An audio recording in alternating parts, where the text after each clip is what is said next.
Welcome to Planet of the Associations. I'm Seth Kahn. And I'm Mark Levy. And we're so glad to have you here. Mark, what are we doing here? Yeah, so Planet of the Associations is a blog and podcast that shows you how to create the association of the near future, X+3. Not 100 years from now, not 500 years from now, but 3 years from now. What is the association of the future going to be? What's it going to do for people? And how do you get there? The association 500 years from now? 500? I mean, we don't know anything about 100 years from now, let alone 500 years from now. Right, exactly. I don't know if we'll still be here in 500 years. I don't think I'll be here. I doubt. I'm one of those heads in Futurama. It's floating around. Right, exactly. So what have you been up to these days, Mark? Yeah, so something interesting. So I've been doing lately a lot of work with organizations on their thought leadership. And so, yeah, I tend to work with organizations on the things that they're writing about, the things that they're speaking about, the things that they're going to be known for. It's like, how do you differentiate that kind of stuff? And then how do you write about it and speak about it? And you had said to me, you had asked me kind of, what's my role in that, right? Yeah, we were talking earlier, and you said, what's my role in that? And I said, I think the way I'm viewed by people is I'm this antidote for being overly professional. That often people in the thought leadership game, like, they may do brilliant work. They may write great articles. They may do amazing speeches or whatnot. But after a while, there's a sameness to what they're doing because they're following a certain format on how to do things. And because of my background, the world of magic, the world of TV, all kinds of different things, I kind of, I approach it. I mean, it's just the way I am. Anyone who knows me, I approach things. You never know what you're going to be hearing next. Like, whatever your problem is about, you don't know what it is, where I'm going to pull ideas from. And really, one of the reasons that is that's a concerted strategy on my part, in the fact that paradigm shifts, by definition, almost, the ideas and the insights come from fields outside of the field that you're working on, that you can't really do things within the field that you're, like, it'll just be more of the same if you do things within your own field. So you go to a field that has nothing to do with your field, and you pull ideas out there from there and stories, and you make analogous connections to it. And that's how you come up with breakthrough ideas and how you're entertaining within the field. I'm all about entertainment, man, as you know that. So that's kind of what it is. I've been doing a lot for a bunch of different organizations, because you would ask me, like, what are you up to lately? And it's like, you would think in the old days, you would think that, they would be talking to me about business problem X. Right. And I would start talking to them about mummies, or about cats, mummies, or about cats, or about baseball, and you would think that would be so far afield.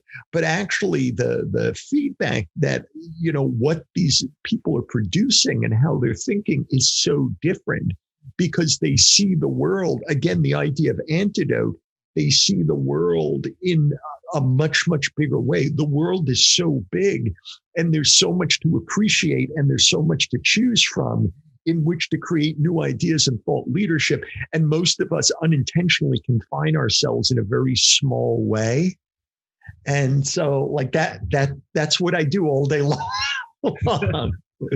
That's so helpful, because I think that we do get trapped in our own grooves. And, it's kind of like, in the early January, February of 2020, almost none of us would have been able to predict what was coming in the next 12 to 15 months. And it wasn't just the pandemic. It was also George Floyd. It was, so many different things were kind of coming together to change the world rapidly. And so many businesses went out of business because they were completely unprepared for it. And I get this sense that people who are running organizations are like running in a groove, and anything that upsets that groove has the potential to, harm them severely or maybe even take them out. And so how do we get outside ourselves so that we can see, kind of the set of possibilities that we might run into? How do we stay resilient? How do we stay, how do we create that ability to land on our feet as a business, as an organization? And how do we get the perspective to understand the larger patterns that we're operating inside of? I think some of the things you're talking about help with that. Yeah. Great questions. This sounds very meditative or very Zen, but what we're thinking, how we see the world and what we're thinking about is just our thoughts. Yep. That's right. So like I'm very good at disassociating from my thinking, because I know that my thinking may not be reality, that It just might be how I'm seeing the world at the present or based on a theory I have or so. So it's super easy for me to disconnect and look at things from another perspective. One of my clients said, a very memorable thing, to a very kind compliment. He said, most of us only look at a problem or so from one or two different angles. He said, Mark has an almost inexhaustible number of angles with which he can examine a problem from. And I appreciated that. It was a great compliment, but also because it was so accurate in the fact that I tend to remove the emotion from things. So when I am and this is totally related to creating an association of the future. You have to, you can't hold things too dear. I mean, there's values that you can hold dear, of course, but in general, the world is much more pliable than I think that we normally think about. So it's essentially looking at something like, examples. If I feel stuck, if I said this before, I apologize. And I know that's a statement I say all the time on these shows, because we record them over the course of months and months and months. I don't remember what I said, but I'll say something. So I remember once I was feeling down, I was feeling sad, and I didn't really know what to do. So I decided that I was going to go in the town where I lived. And I decided to do the easiest thing that I could possibly do. And that was, I was going to visit every single street in the town. Oh. And yes. So at the time, I now live in New Hope, Pennsylvania, but at the time I lived in Morristown, New Jersey. And so I punched up Morristown streets in Google. And the very first thing that came up was an alphabetical listing of all the streets in Morristown. So it's a town, but it's sizable. It's a big town. Okay. And so it had First Street, Second Street, Third Street, Abbott Street, so-and-so. And like, it just went down the list. And so I began by going to the streets in order. I drove to First Street and I drove down First Street. And then I went to Second Street and I was like looking around to see what I could learn there. Even if I thought I knew what I was going to see in the street, like let's say you go into a development, a housing development, you kind of think, oh, okay, I've been down this street. I know what housing developments are like. I know what's going to be in this. Nevertheless, I actively said, what can even if I think I know what I'm going to see in the street, what can I learn? What detail or what overarching idea can I learn here? So anyway, I quickly aborted the idea of visiting each street in order, because what that was is after I went to First, Second, Third Street, then Abbott Street was 3/4 of a mile back. And then when I went there, then Arthur Street was now back to where 1, 2, 3, whatever the names were.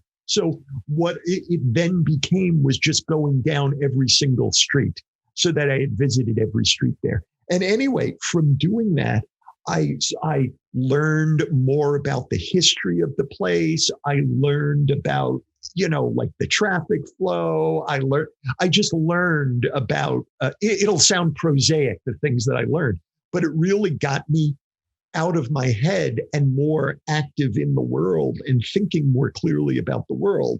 And so that would be an example of that I have inexhaustible perspectives on things. It's because I just know a lot of bizarre ways in order to reconnect with the freshness of things, as opposed, sometimes I'll go to places, and people have heard me say this, I'll go to places and I'll give myself a challenge of, okay, what are 3 things? I'm having this problem X. I'm going to go to Philadelphia and I want to see 3 things that may help me with problem X. Where a building's located, or having a discussion with someone on the street or so, and it becomes a game. How can I make this help me solve problem X? So I just do stuff like that all the time, right? And so it's that kind of thinking that organizations find interesting when it comes to their thought leadership, because we often approach our thought leadership from the same perspectives over and over again, and it gets tiring for us. And if it's tiring for us, it's going to be really tiring for the audience. Robert Frost, no surprise for the writer, no surprise for the reader. That if the writer is not experiencing surprise in their work, that boredom, that ho-humness will come across in the writing, and the reader's not going to want to be interested in. So to me, I always remember I was reading an interview with a writer. I can't remember who the writer was, but he was a young adult. He wrote young adult fiction, whoever, like fiction for 8, 9, 10-year-olds. And I think he was staying over at another young adult writer, their house. This guy, Bruce Covell, who Covell would write these very bizarre, funny, overtly funny books. And the writer writing about this, it's about staying in Covell's house. I remember this very clearly. He said, one of the most interesting things about Covell is as he was writing, he'd be laughing. He was laughing at his own writing. Yes. And I find that actually, I laughed reading that because I recognize that in the fact that it's very important with what you're thinking about or what you're writing to create kind of a joyous, visceral reaction in yourself, because otherwise you're not going far enough afield. The people who I like to work with least, we were talking about this before, the people I like to are Eeyores. Right? Everyone knows Winnie the Pooh. So bad, nothing's gonna work out. Right, exactly. Right. From Winnie the Pooh, right? The donkey Eeyore. Right. And Eeyore is constantly pessimistic, as you're saying, it's not going to work out or whatnot. Because what they do is they keep on. You want to go to a new train of thought, and the new train of thought is, of course, unproven because it's new. But they shut it down before you can actually make something happen in it. So there is nothing, right? Our last guest, our first guest, our last guest asked us. Our first and our last guest. Right, exactly. Our only guest. Asked us after we finished recording. They said, "Oh, I have a question to ask you guys. Who are your favorite clients?" And I said, "I don't know about who my favorite client is, but I'll tell you who my least favorite client is." Right. And I don't think I used the word at the time, but it was like Eeyores. It's people who see the glass half empty, that they shut everything down, because what they're doing is they're instantly cutting off growth. There's no possibility for growth. So anything in the situation that an Eeyore is present in, it can only be the same or less. It's never going to be better. It's kind of like Pompeii, where the people got like sealed up, from they're captured with however they were at their desk. So like an Eeyore is either going to like stick you wherever it is that you are currently, or they're going to diminish things. Right. So that is just like, I am openly antagonistic to Eeyores. So I have to tell you. Yeah, well, but to me also, and then you can go, to me, it's kind of like, it's also not appreciating life. The wideness of life, the depth of life, the ability to grow in life. It's like cutting all that off. So to me, it's you're not just stymieing my ability to think differently, like ho hum, who really cares? It's being disrespectful to life. So that's one of the things that really aggravates me. What were you going to say? And just to finish that, so being disrespectful to life leads only to, it's a path that leads in one direction, and it's not where you want to go, right? It's premature death is what it is. And it's like, being able to recognize those signs when they drop, so that you don't go too far down that path before you course correct. You want to be able to change that. Here's a reframing of Eeyore. Actually, it's not a reframing, but it's an interesting piece of trivia. And that is, I grew up in Austin, Texas, and my house was really close to Peace Park, which is this park that runs along a river creek bed in the city. And every year in Peace Park, very close to my house, is Eeyore's birthday party. And Eeyore's birthday party is a counterculture event. When I was growing up there in the 60s and 70s, you could smell Eeyore's birthday party before you could see it, right? Just huge clouds of weed billowing through the air. And they would have Eeyores. Peace Park is a very linear park because it runs along this riverbank. And so at two ends of the party, there would be police checkpoints. And that was the last time you saw a cop. And once you got past that checkpoint, it was anything goes, right? The cops were there to make sure that there were no weapons being carried in, and, all would be safe. But once you got inside, you were in another reality. And there were people making love in the bushes. There were rock bands, it was crazy, crazy, crazy inside, just in this little city park. And I was in Austin a couple of years back, maybe 3 or 4 years ago. And I just happened to be there at the same time as Eeyores' birthday party. It was a business, I went to do a keynote speech, and I looked in the paper, what's happening this weekend, and boom, there was Eeyores' birthday party. So I went. And it has done nothing but grown since I was a kid there. It's now a much bigger event. There were multiple rock bands, and there were huge Eeyores, like these, bread and puppet theater size puppets of Eeyore. The biggest Eeyore I've ever seen in my life, kind of being paraded around in the park. And all of the other activities were still going on. But one thing that had changed was the police. They no longer use the Austin cops to patrol those checkpoints or to hold those gates. Eeyore has their own security force. I think that there had been some tension between the partiers and the cops.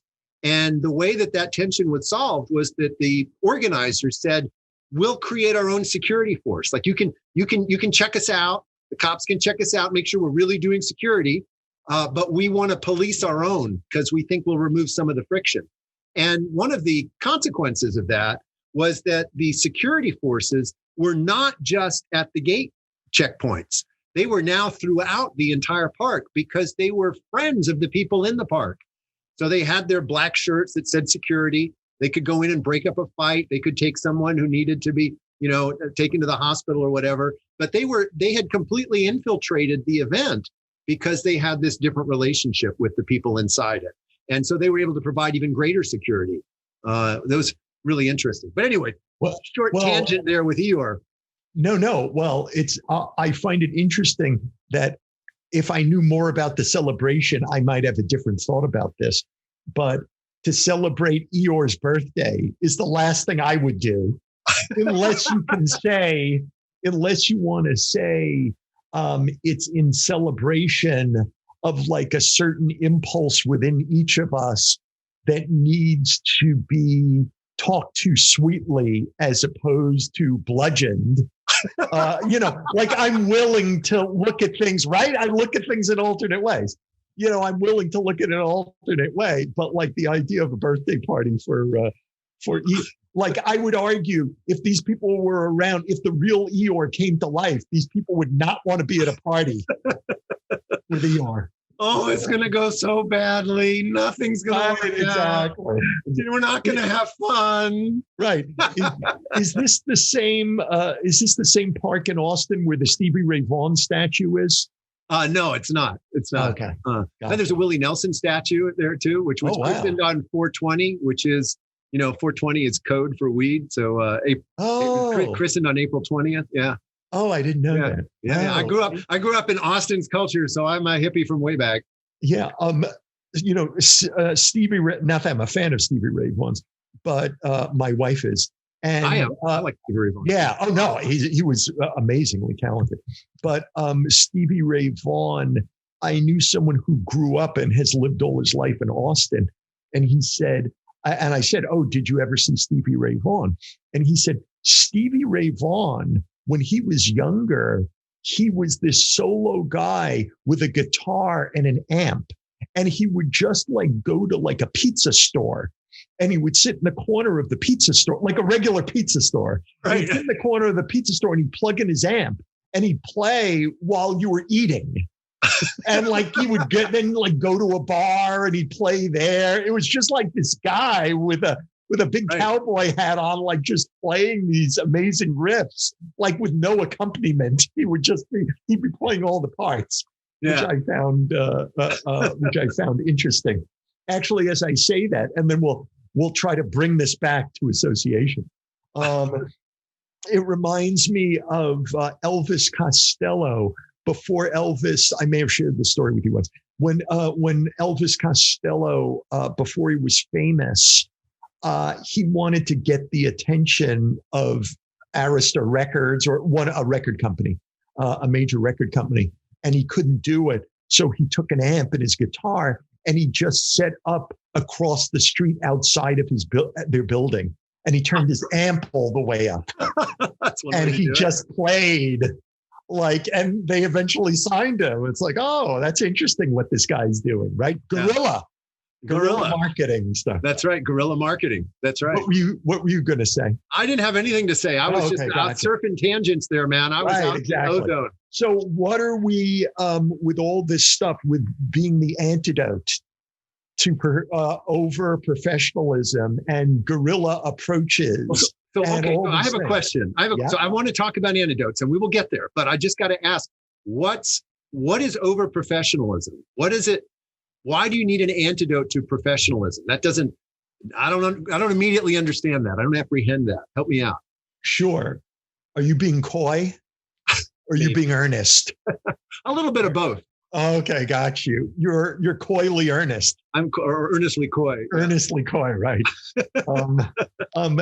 So professionalism is great, but often it leads to a kind of like a single way of being. You kind of button down into an approach that works. And so you don't take any side routes into new ways. That's how I think of it, as being not just professional, because it's good to be professional, but over-professional is overly following a pre-existing route. You would never say someone was professional who was super digressive. Right. Or improvisational. You would never have said, oh, that Robin Williams, he was so professional. You would say a lot of things about Robin Williams, a genius, all these kinds of things, but you would never have said he is so beyond professional, you can't believe it. Like you wouldn't have said that because he was so improvisational. So it's kind of like going outside of what's expected. Professionalism is more like doing a really good job within what's expected. Right. And I'm open to change my definition on that, but only because you asked me that right. Well, that makes a lot more sense to me now, because I see the world has, really changed a lot coming through this pandemic. Even before the pandemic started, we were getting, in the world of business, we were getting a lot less formal, right? So all of a sudden, casual Fridays turned into casual all week long. The idea that you might be able to take a Friday or a Monday off here and there turned into telecommuting. And then the people who were really garnering success were the people who were breaking the mold. And suddenly being outside the mold became the cool place to be. And that was, and then when the pandemic came, it really just kind of, shook everything up. And you had people, going to Zoom meetings in their pajamas. I mean, the whole living in their pajamas or sweats or whatever. And this kind of the veneer of professionalism just peeled away. And yet businesses still had to depend on functionality. So what became more important was not the veneer of professionalism, but the ability to deliver impact. That really moved in, whereas before the veneer was actually pretty important. Like you couldn't make it very far without a veneer that was intact. Now we're appreciating people, maybe even more than appreciating people, really, lionizing people who are outside the mold. And so it creates an interesting dichotomy inside organizations. And I know this is also an area where you have expertise, and I do too. And that is working with leaders to help them excel in their careers. So these are people who have already risen above the fray and are looking to kind of take the next level of influence and impact. And it used to be that what that meant was really, pledging allegiance to the religion of the corporation. And now it's kind of the opposite. It means being willing to be an outsider, being willing to be, a little wild, or maybe a lot wild in order to make it. Right. Well, if we take this idea of being a professional, it's kind of, you need to expand the concept of what professional is, and professional, to be truly professional, really needs to incorporate the idea of being digressive and agile and all these other things, that it can't just be routinized in a certain way, that you have to be able to think and behave in unusual ways that bring you back to increased impact. So it's kind of like a redefinition of the idea of professionalism. And that's what it is that we need to strive for today. Not the old way, which is kind of like a freezing out of the edges. Yeah. But now it's more incorporating the edges into what it is that you're doing, right? Because that's the only way you're going to solve for problems today, to go far afield. You're not going to solve them by just sticking to your knitting, as they say. Right. So there's no such thing as sticking to your knitting anymore. If you're sticking to your knitting, you're highly replaceable. Well said. So professionalism has actually become its own dysfunction, right? I mean, it always was taken to an extreme, but now that we kind of backed off that extreme.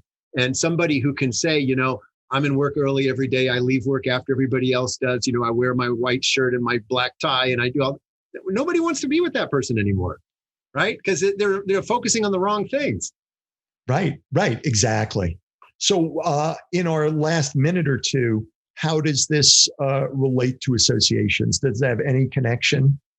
Absolutely, because associations themselves are starting to focus a lot more on impact. They used to be more about bringing the old boy network together. This is old school. Most associations are not about that these days, but it's not that long ago that it was about the old boys network. And that was really, an insular, privileged environment. And now what we find in our culture is that that's politically incorrect. That's not what people want anymore. And even people who are operating traditional businesses and have been around for decades recognize that in order to succeed in the world, that they have to embrace different lifestyles, different perspectives, different customer segments than they ever have before. And so I think people are looking for that freshness, for that energy, for that antidote. They want to experience that. And I think the association has to provide that for its profession or trade. Right. Beautifully said. Well, this has been I hope something of merit came out of it. This has been Plan the Associations. I am Mark Levy. And I'm Seth Kahn. And we will see you next time.